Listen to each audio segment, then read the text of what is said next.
Hello, Perfect Death here, and I figured, hey, I should do another Ragnarok Online Mobile video. Um, Earlier this week, I was doing some Comodo Legend runs and got some practice on it and did some more quite recently. And this time, in this particular case, when I started to do this recording, I was trying to do the Nuka tank role and hadn't really done it before. So been having some troubles getting a consistent run attempts every week, but decided I'll do a bit of a talk about the tanking role. And in this group, we're doing the 2 DA sort of strategy where one DA will kite three bosses while the other one tries to just taunt spam Nuka. I see these bosses, they are affected by taunt, but it goes off of them really fast. So you can kind of change their mind about who they're going to target. So that kind of can keep Nuka, for example, around. He's usually who everybody goes after first. He's got a couple of really annoying skills. He has these three different mask skills. One reduces stats, one gets rid of all of your SP, and another one slows you down and adds more cast time. Meanwhile, he then also has his group disarm AoE that he does. So, Nuka tends to be the one everybody likes to go after first because of that. And you can cancel his mask skills because they have like a 1 second taunt. So in this, I'm showing some of my gear during our wait. I've picked Sins of the Living. I got the max cast delay roll on it, made it plus 15. Got the Fate Wheel, and so you can see some of my other gears here. I decided to put Pisana onto the Watcher's armor for dealing with Kamora's meteors if she hits me with a meteor. So reducing my cooldown time is really useful. Priest Suffragium with those two gear pieces will give me, I think, 1.12 second delay on my taunt. So that's quite fast. It's usually enough to block most of the mask skills from going through. And we might be able to see some of that here, but see, I try to taunt Nuka, but it doesn't stick. This seems to happen occasionally where I didn't see the little taunt icon pop up on him, and I think it's because of desync, where he had moved, but it didn't show up on my client yet, so he wasn't actually in range of my taunt. That's gets super annoying when that happens. So I do try to keep some effects on because you can see the little taunt icon or taunt skill effect pop up over the boss, and that means that you have taunted them, and generally they will change their mind and turn around and attack you. And if they're casting a skill, it'll cancel that. So taunt will stop Nuka's mask skills, and it will also stop Picarni when she does her group dispel. It will actually cancel group dispel from being cast, so it's quite useful. If you can ever get to the stage where your team is working on Picarni, then both DAs usually just crowd around her and stagger their taunts so that she is unable to get off a group dispel, as that will steal all of your heals and it will transfer the heal to her. So in some cases here, you always want to check your death blows. Make sure you've got about 10 or 12 death blows before the fight starts. That's always a good idea. Now, if you do trigger a death blow, you will lose aggro.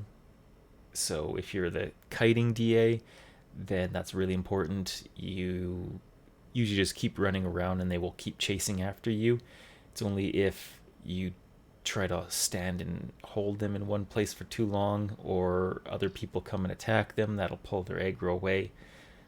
So usually the kiting tank will just run out, grab them, and then he'll just start running back and forth on one side of the map. And then everybody else tries to fight Nuka. Kimura will pick one person, usually the person who enters into the instance last, and that's who she will drop meteors on. So you can see there I actually got the taunt icon to show up on Nuka, and he basically keeps attacking me. And I am spamming my taunt. Joel, he's a bit weird. We tend to not care who he's going after. I can't remember if in this situation Nuka is trying to Azura strike people, but he will do that where after a while he will use intimidate, and then he will pick somebody and he will try to Azura strike them, and his Azura strike is an instant kill. There, it's a bit of a neat thing. I'll actually just go back to it here. So as I'm chasing around Nuka, what will happen is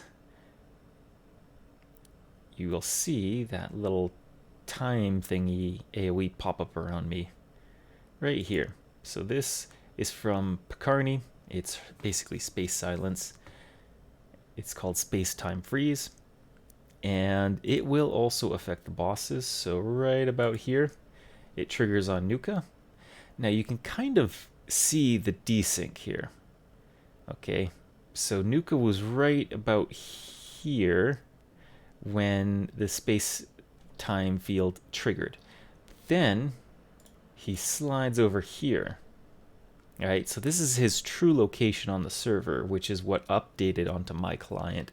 So there is a bit of a desync about this distance on my computer connecting to the server.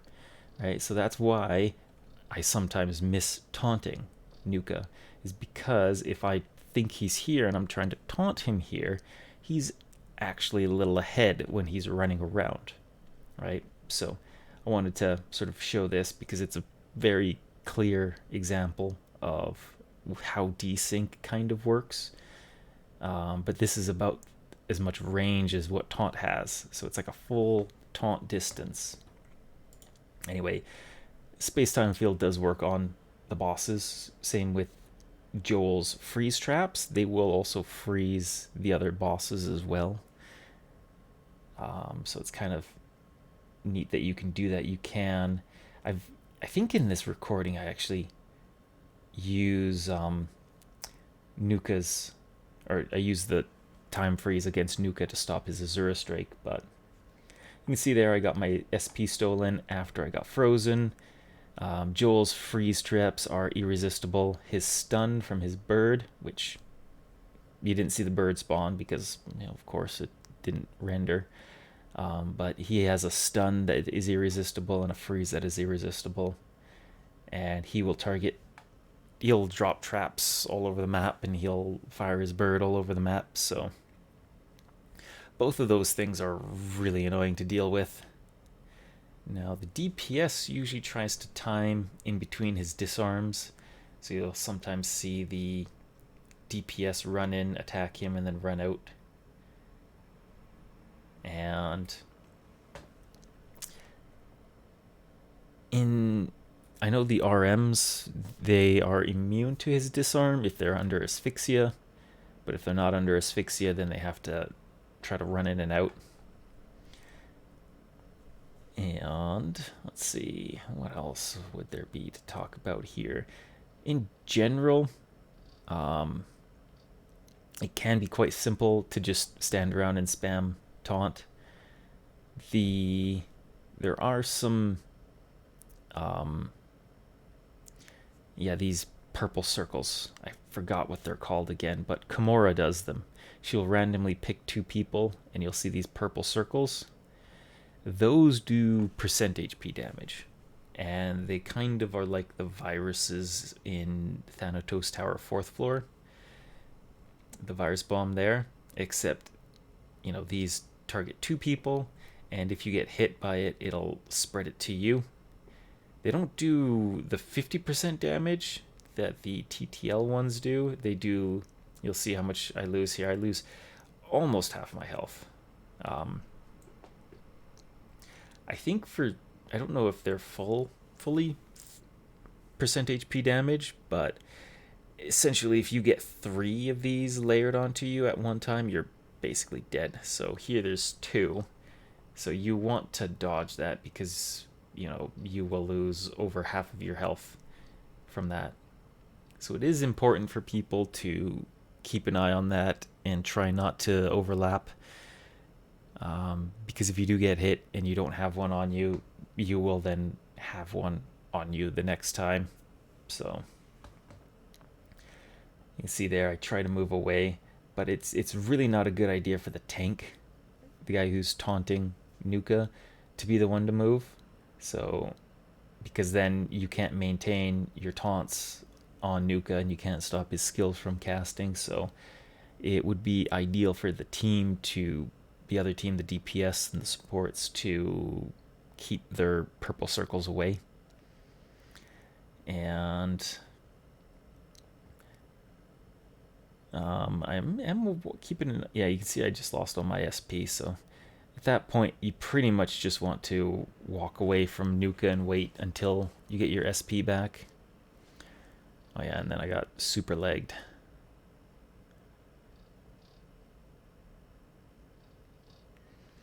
And you see Nuka ran off. I think he is targeting somebody with Azura Strike at that point, but that will happen. You will see a blue icon appear over your head. And when that happens, you are being targeted by... here's the Dispel that Picarni did. So I got hit by the Dispel somehow, and that stopped me from getting healed. So in this case, we're trying to see if we can get Nuka pulled back, and I was able to, kind of, but the other RM, he kept hitting Nuka, and that kept causing Nuka to change his aggro.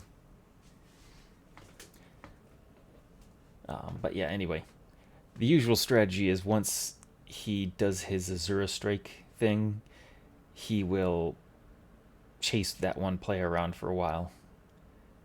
And it gets a little buggy. It's hard to tell if he's going to run out of time, because you can just run away from him, but sometimes we've seen the icon disappear and he still hits somebody from across the screen. So it's a bit unpredictable at times. But the other thing that can throw us off is he always does Intimidate before he does Azura Strike. But if you block his Intimidate by either Auto Guard, for example, then his Intimidate will... You don't even see the icon appear over your head, or over his head, like the skill name. And yeah, you can kind of see the RM DPS is just crazy good in this floor, while the Nogu DPS is very limited. You do want a Slayer as DPS usually, because Picarni is immune to melee damage because she's got a permanent safety wall on her. Meanwhile, Nuka's immune to range damage. But anyway, yeah, sometimes you won't see his Intimidate because it hits your auto guard. Then you don't get teleported, and he then runs off somewhere.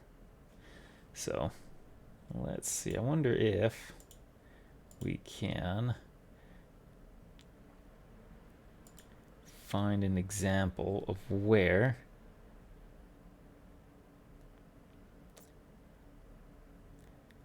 he does his Intimidate.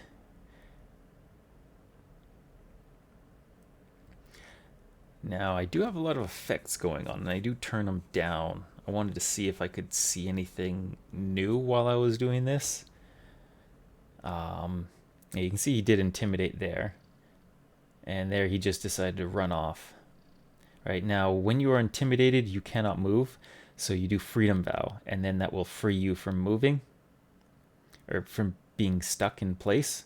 So that's usually how you can tell if he does intimidate, because he will usually do it on the tank who's taunting him.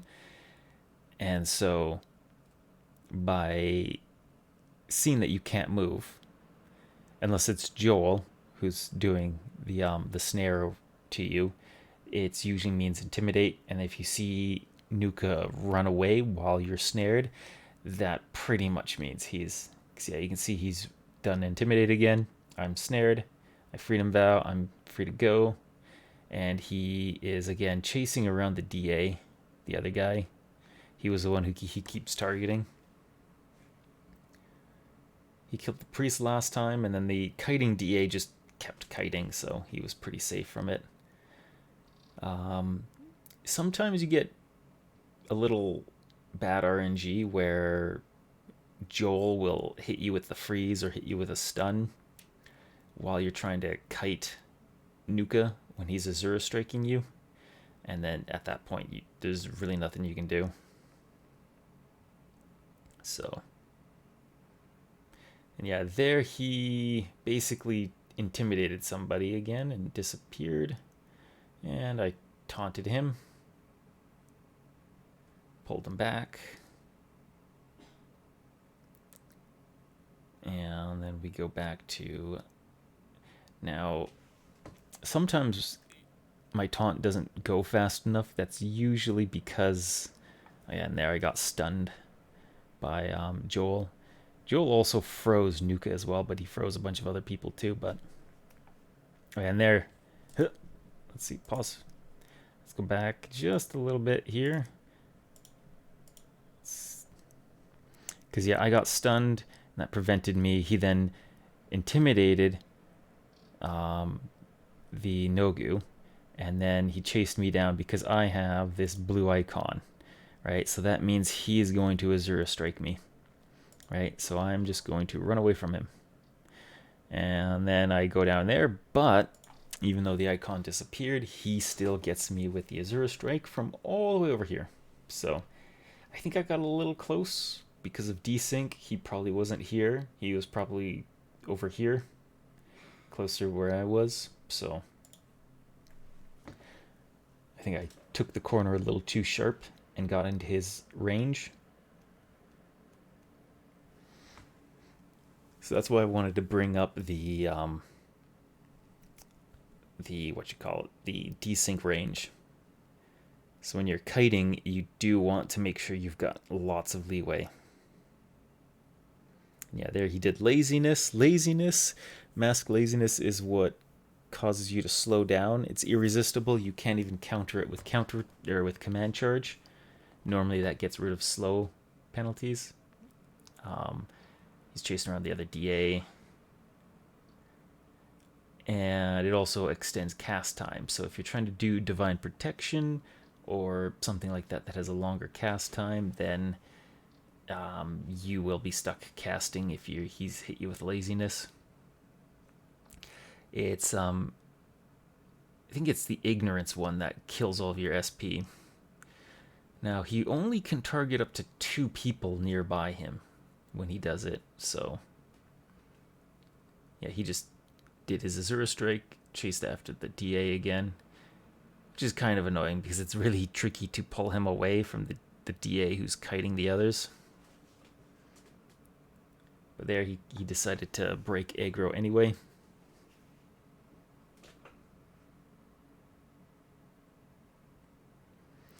And there comes the bird. Now you can auto guard against the bird. I think you can also auto guard against Joel's freeze traps as well. So there's a bit of randomness about whether. Oh yeah, and then he just Azura strike the RM. But yeah, there's a bit of randomness about whether or not you get hit by some of these things, especially those traps. There's really nothing you can do against the Azura strike except for run. So I do have a fiery main star card equipped, and that's to make it so that he gets slowed down more, hopefully. I haven't done much testing to see how much he gets slowed. But yeah, I lost all my SP there. And oh yeah, he just instantly switched his opinion and decided, hey, I'm going to do my Zero Strike. So that was unfortunate timing.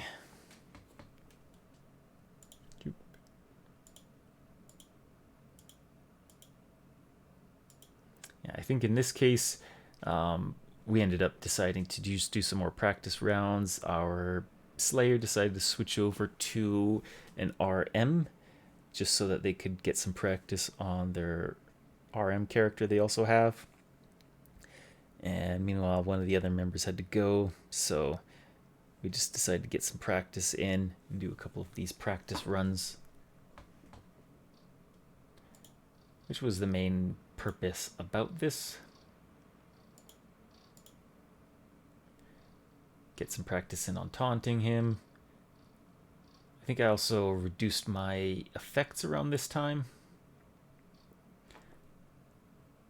Yeah, he just did Intimidate, and yeah, there he's targeting the RM. I do Command Charge. I like to do that if I can see who he's going after, and then I can Command Charge to them so they can just zoom off.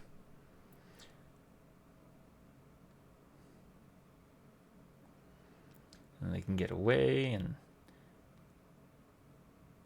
now we did bring an extra person on as well. Just they're not a Slayer main, but we brought them on just for the practice so that they could get some experience. And they were going to be Komora's meteor bait, right? Because Komora will target one person who comes in last, and if you have Nightmare Star card and enough skill cooldown, so like the Fate Wheel back item, then yeah, the DA just died there. So at that, he got Azura Striked. But yeah, if you have the Nightmare Star card and Fate Wheel, then you will be able to pretty much always be in White Barrier, assuming you get Suffragium. So that makes it good to have a Slayer as the meteor bait, just because then they just don't get hit whenever they do, and they try to just stay on the other side of the map from where Komora is anyway. I think I take up at most 400,000 HP damage from Komora's meteors per meteor. Now you get hit by more waves than that when you're in there, but the yeah, here I dropped the effects down a little bit, but I do have enough health where that'll be 2 to 3 meteors to kill me, so I can at least run out from the meteor AoE zone. So that's why I'm running a Pisana in this case. I've heard Ghost Ring is useful against Joel's bird. So, but I've seen his damage fluctuate quite a bit. In one case I see it do like 200k, and then another case I'll see it hit for like 1.5 million. That could be because he has buffs that improve his damage, like he does a Lord's Aura thing. So, and I find this is probably the trickiest spot right at the start for me anyway, just to make sure I can taunt him. So it might be good to help coordinate more with whatever team you're in. Usually people don't want to rush Nuka right away because he will always cast one mask skill right away.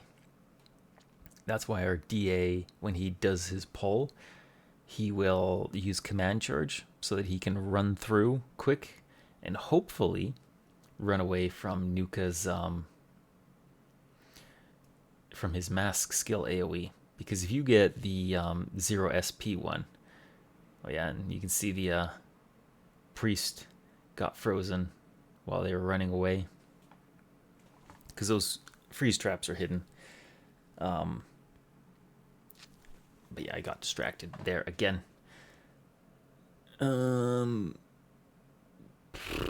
Yeah, yeah, I just I just forgot what I was gonna say there. But yeah, it was about coordinating your team so that you, for one, the guy who pulls at the start can run through quick enough to prevent the mask skill from hitting them, and that's the ignorance one in particular because that gets rid of your SP. But the laziness one can also be annoying for the kiting tank because you cannot resist the move speed reduction there. Um, and then for the person who is coming to tank Nuka, if you run right into his mask skill, and it's the SP drain, then you can't use taunt at all. And if you stick around him for too long, he's likely to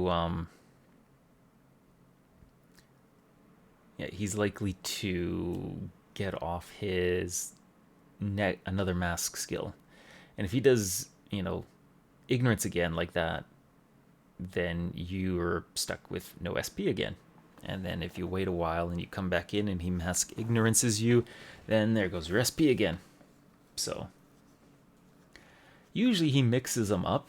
He tends to not do them the same one back to back, but I've seen him do that a couple times where he just does mask ignorance again and again.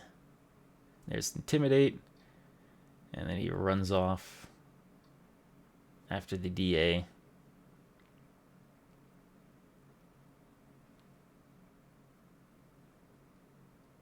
Oh, yeah, and you see, even there, even though I ran all the way away from him, I was on a full screen distance away.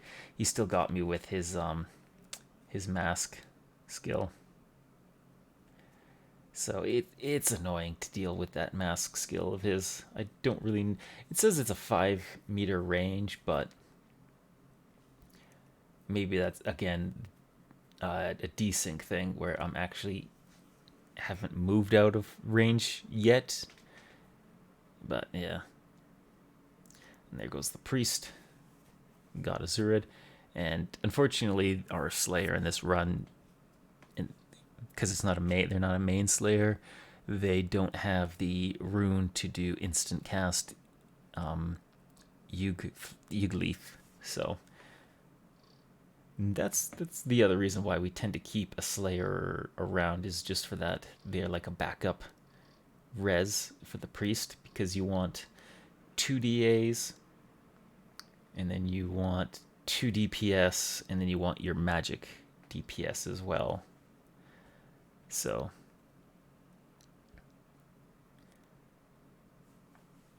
if you do run 2 RMs, then whenever you get to Pacarni, then things get a little tricky because you have to you only have the Slayer as DPS.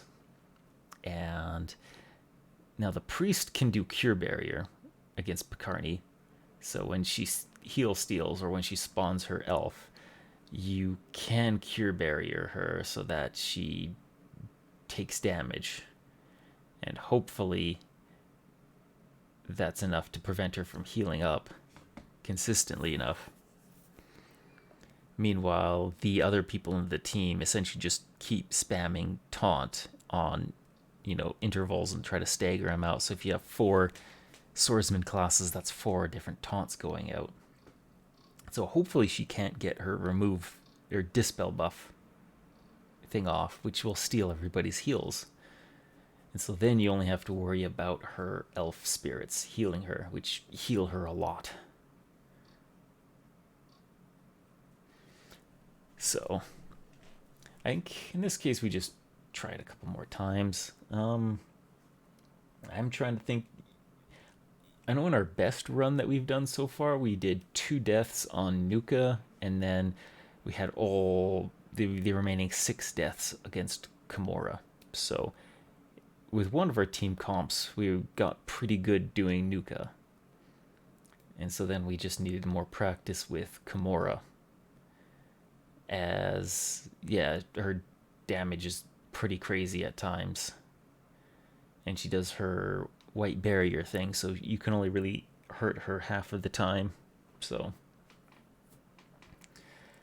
I think I'll just leave it at that.